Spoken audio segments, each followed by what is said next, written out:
everyone, I am back with another baking video. This week we are going to be making some flapjacks.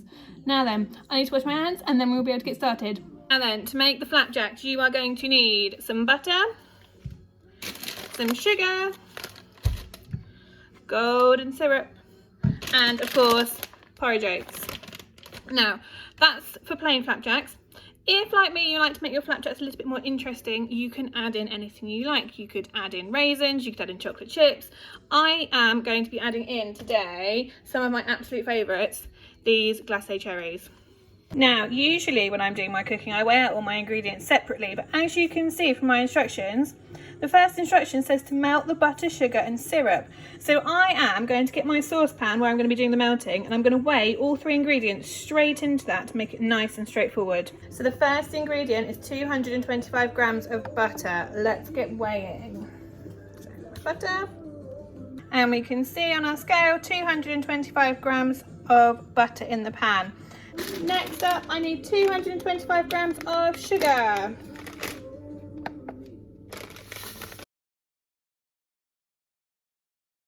And into the pan has gone 225 grams of sugar. Now then, I've done 2 lots of 225. How much have I put into my pan altogether? Have a think about that, see if you can work it out. Now the final thing that needs to go in is my golden syrup, and I need 75 grams of that, so I need quite a lot less than the sugar and butter. So this is a nice easy squeezy one. So 75 grams. And there we have it, 75 grams of golden syrup has gone into the pan. Now before I start melting this, I'm going to sort out and weigh out my other 2 ingredients so that everything is ready to be mixed together when it needs to be. Now the next ingredient I'm going to weigh out is my porridge oats. I need 275 grams of these porridge oats.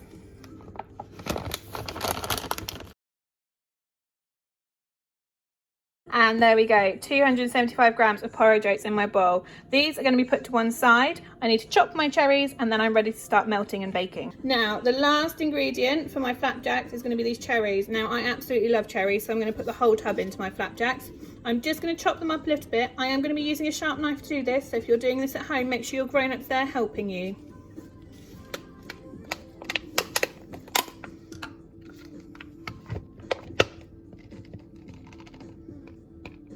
Okay, so cherries are all chopped and ready. I've got my porridge oats over here ready, and then I have got everything in my pan ready to melt.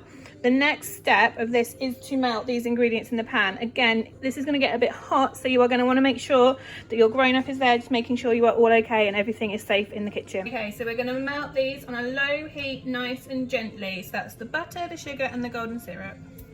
Stirring as we melt.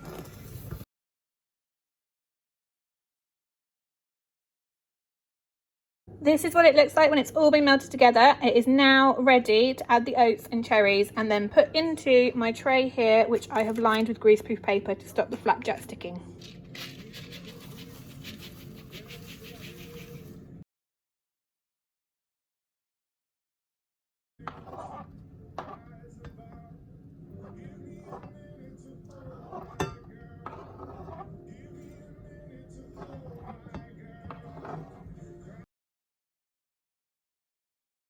And here I have my flapjack mixture. It's got my cherries in it, the oats have gone into that melted butter, golden syrup and sugar, and now it just needs to go from the pan into the tin before into the oven.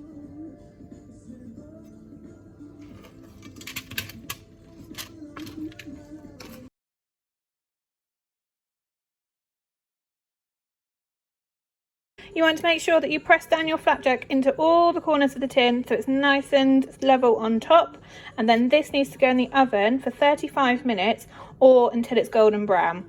Now your oven needs to be set at 160 degrees or 140 if you've got a fan oven. And this is my flapjack out of the oven. When I first got it out the oven, it was still bubbling away and it looked quite liquidy, but it had got turned golden brown. So I've taken it out, I've left it here to cool, and once it is cool, I'm going to take it out of the tin and chop it into pieces. And that was how you make flapjacks. Keep smiling, stay safe, keep doing that learning online, and I'll be back very soon with another baking video.